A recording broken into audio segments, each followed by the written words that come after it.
স্বাগত। বাঙালিরা আমরা সবাই জানি যে বাঙালি মাছে ভাতে, আর যদি প্রথম পাতে হয় একটু শাক, তাহলে তো কোনো কথাই নেই। তার জন্য আজকের আমি রান্না করব লাল শাক। আমি কিভাবে লাল শাকটা প্রথমে বেছে নিচ্ছি, এইভাবে আমি প্রথমে শক্ত দিকটা বাদ দিয়ে দিয়েছি, তারপরে যে যতটা নরম আছে নিয়েছি। এবারে পুরো শাকটা আমি বেছে নিয়েছি। এখন আমি এটাকে ছোট ছোট করে কাটবো।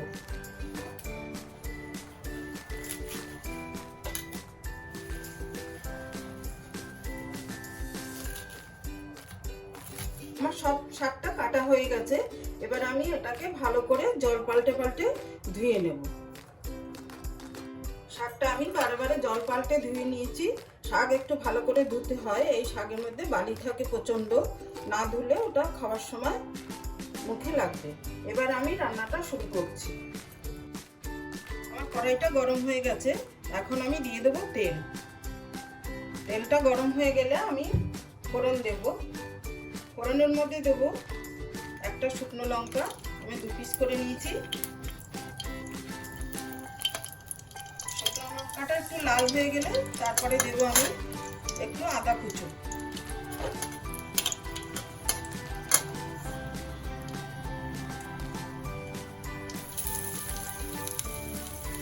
আর দেবো একটু রসুন কুচো। ভাত খাওয়ার সময় ভাত মেখে আমরা যখন খাবো, তখন এই আদা কুচোটা মুখে পড়লে পরে খুব ভালো লাগে খেতে। আমি কদিন আগেই একজনের বাড়িতে খেতে গেছিলাম, সেই আন্টি এভাবে করে রান্না করেছে। আমি জেনে এসে আজকে আপনাদের সঙ্গে এই রান্নাটা শেয়ার করছি। এখানে আদা রসুনের জায়গায় আপনারা চাইলে চিংড়ি মাছ ভাজাও দিতে পারেন। আদা রসুনের কাঁচা গন্ধটা চলে গেলে আমি শাকটা দিয়ে দেব। এবারে শাকটা দিয়ে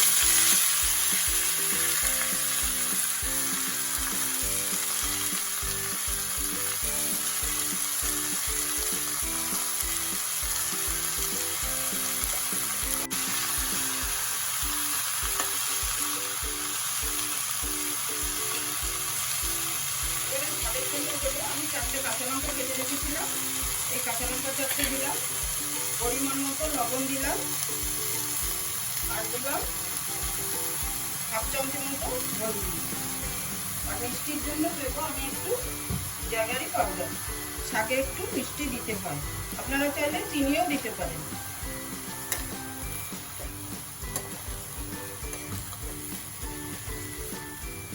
নুন দিলে পরে শাক থেকে জল বেরিয়ে আসে।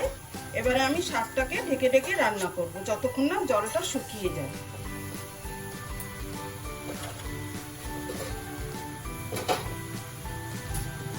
আমি ঢেকে দিলাম।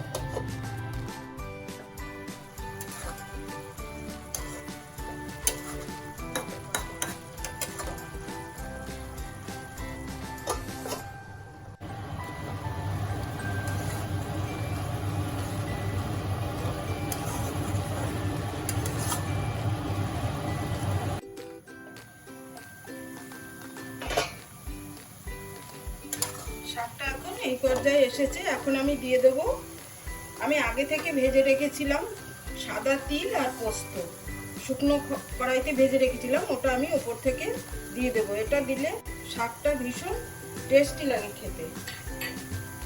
আমি সবাইকে রিকোয়েস্ট করব, সবাই আমরা মোটামুটি শাক বানাতে জানি, কিন্তু আমি সবাইকে রিকোয়েস্ট করব এরকম একবার বানিয়ে বাড়িতে খাওয়ার জন্য।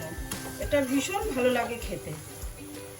এবারে আমি যতক্ষণ না পুরো জলটা শুকিয়ে যাচ্ছে, ততক্ষণ আমি এটাকে ঢেকে ঢেকে রান্না করব।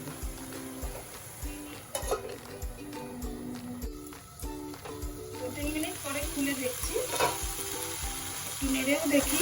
আমার শাকটা পরিবেশনের জন্য পুরো রেডি। আমি এবারে এটাকে নামিয়ে নেব। আমি কিন্তু মাঝে মাঝে নেড়ে নেড়ে দেখেছি, আপনারাও মাঝে মাঝে নেড়ে নেড়ে দেখবেন জলটা শুকালো কিনা। আমি এবার শাকটা নামিয়ে নিচ্ছি।